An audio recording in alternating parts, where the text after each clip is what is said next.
I was a die-hard American Idol fan, Oh, and watched it for several seasons. In fact, little known fact, I used to write hilarious recaps of each show and send them out to people via email. So I definitely was a huge fan. And when David said that you had reached out to be on the show, I was like, oh, I know him. I remember him.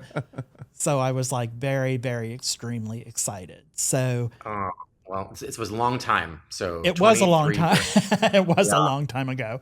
Um, yeah. so with that, did you have any idea? Like, can you talk about what made you decide to try out for the show? Because it was brand new. It had never aired before. It was, it was the first season. What made you decide to try out for it, and what was the experience like?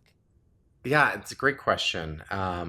And as you said back then, there was really nothing to really compare it to. It had tremendous success in the UK, and so Fox had acquired, the rights to do the show in the US. And I heard about the audition through a friend, and she said, "Hey, there's this show. I guess you could win a record deal. Paula Abdul's a judge," and I was like, sold. I was like, okay, I'm just going to go to meet Right. Paula, basically. And you went to this hotel, and it was in downtown Chicago. And I was going to Columbia College at the time, so it was like in between classes. And I walked into the hotel, and there was nobody there, like not a single person. There was a woman walking around with a head mic and microphone, and she was like, "Oh, just take a seat. We're just waiting for more people to show up." And I said, "Okay." Finally, they got five of us and put us in a very small, tiny banquet room. There was a line of duct tape on the floor and like a porn old school camcorder on a tripod at the front of the room. And we were told to say our name, where we were from, and to sing a couple of bars of something, right? Mm. And then they would walk you out, and then they brought me back in to sing again because I did something that was very jazz, and I think they wanted something very pop.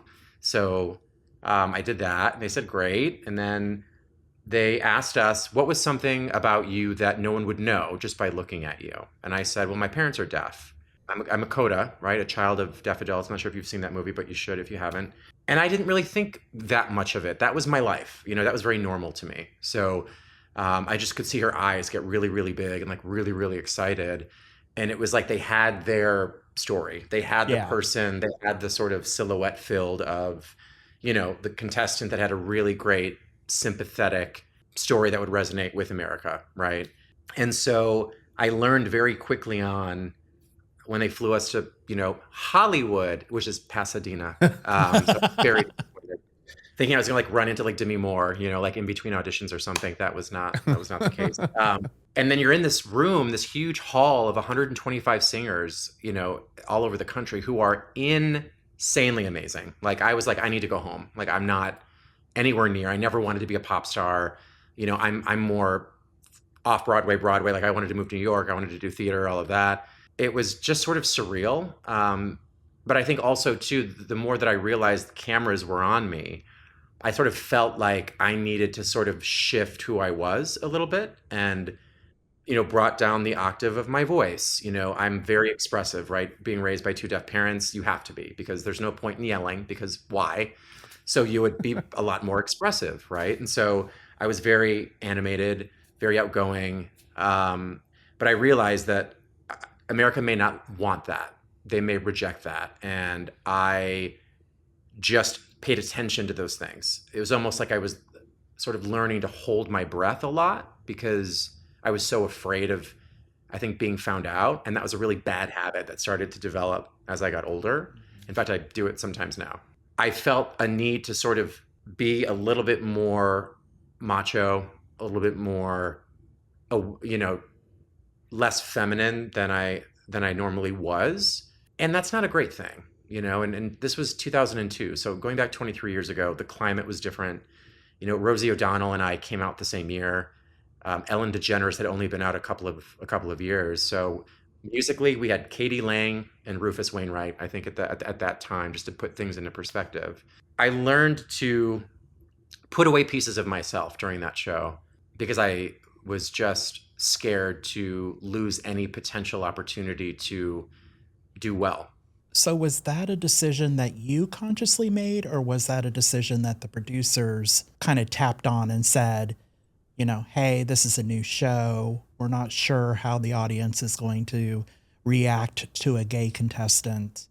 Like, was it a Yeah. combination of the two?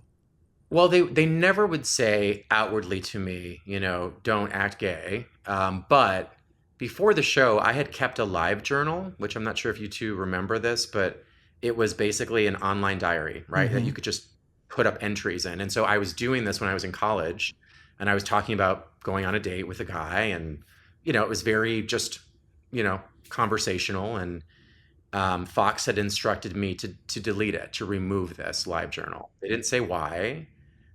They just said, we want everyone on an equal playing field. And I thought, okay, I mean, this is a network telling me what to do. I'm going to do it, right? But somebody had copy and pasted every single one of my entries and then put it on a separate website. Oh, wow. So once popularity gained with the show, you could find all of my entries. And so it was very evident that I was gay, that I was interested in men. I was talking about men very openly. I just wasn't prepared to nationally deliver that news just yet because my mother and sister knew, and I wanted them to keep it secret from my father. I wasn't prepared to tell my dad he was Greek, born in Greece, immigrated to the US when he was 3. And while we had an okay relationship, I know that culture and I know how he would have reacted. So with that being said, it was a combination of them sort of early on saying, maybe put this, away, but never really was specific about why. Yeah. And so as I started to get further and further in the competition, I just noticed them kind of focusing on me a lot. They would be like, Ryan Seacrest would say, Jim and his team, Jim and his group, let's go to Jim. And so the more that they kept saying that to me, the more I felt like, okay, raise, bring the voice down, be a little more here, here rather than here, right? And just bring down those effeminate attributes that I had, just to sort of kind of sail through, right? Because if America was going to vote, I didn't want it to screw up, and so I think I consciously did that myself. Yeah, and I think it even went past your season. Like when you think of Clay Yeah, Aiken and you think of yeah, Adam Lambert, they yeah. weren't openly out when David they were on Hernandez, right? American. I mean, yeah. Yeah.